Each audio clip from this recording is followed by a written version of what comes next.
It is Sunday, June 7th in Hastings. The day is starting with clear skies and a forecasted high of 86 degrees. This morning is the time for a slow walk through downtown or a trip to Levy Park.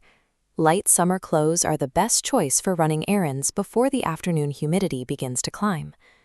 While the morning feels settled, the atmosphere is shifting.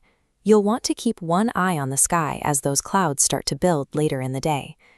This calm period is a window of opportunity to enjoy the local riverfront before a shift in the weather likely moves outdoor plans inside. That transition arrives in the mid-afternoon. After 3 p.m., the increasing cloud cover will start to threaten outdoor activities. Looking at the 12-hour forecast, the temperature line peaks near 86 degrees, but the precipitation bar spikes right at 3 p.m., marking a 50% chance of thunderstorms. It is a good idea to keep rain gear nearby for the evening. If you have patio cushions out, you may want to secure them before the rain arrives. As we wait for this system to move through our backyards, this specific date, June 7th, serves as an anchor for several historical shifts that occurred across the state.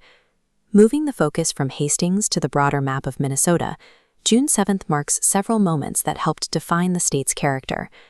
Back in 1921, local farmers gathered to form the Minnesota Cooperative Creameries Association, the organization now known as Land O'Lakes. This was a practical solution to a shared problem. By uniting their resources and labor, these farmers built a collective system that allowed all their individual operations to scale. These farmers lived by the cycles of the land, sharing an immediate reliance on the weather, the same kind of storms moving toward us tonight. The 1921 milestone established a model of collective labor and the direct connection to the land that remains a central part of Minnesota's agricultural landscape. Years later, the state's history took a different turn, shifting focus from the rural farm fields of the 1920s to the urban center of Minneapolis in the late 1950s.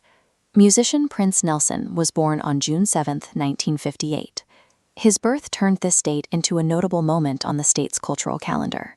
He reached global audiences through massive works like Purple Rain, building a legacy that extended far beyond his Minneapolis roots.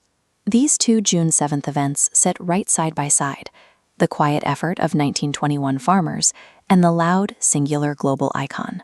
These records show the range of what has emerged from Minnesota, a capacity for both grounded, cooperative work and world-reaching artistry. Zooming out to a national level, the timeline for June 7th goes back even further, to Philadelphia in 1776. This is where Richard Henry Lee introduced a resolution to the Second Continental Congress, formally proposing independence for the American colonies. The resolution included 3 distinct calls: a declaration of independence, the formation of foreign alliances, and a formal plan of confederation. These 3 specific goals provided the structural requirements that led directly to the drafting of the Declaration of Independence. The local activities residents enjoy in Hastings today trace back to this specific legislative act of national defiance in 1776.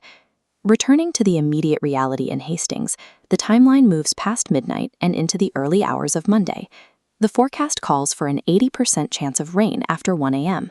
These storms could bring between 1/4 and a half inch of rainfall to the area. Because conditions can change quickly overnight, it is best to check for National Weather Service updates before heading to bed.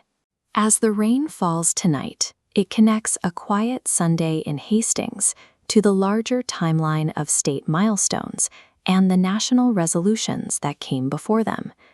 If this update was helpful, share it with a neighbor.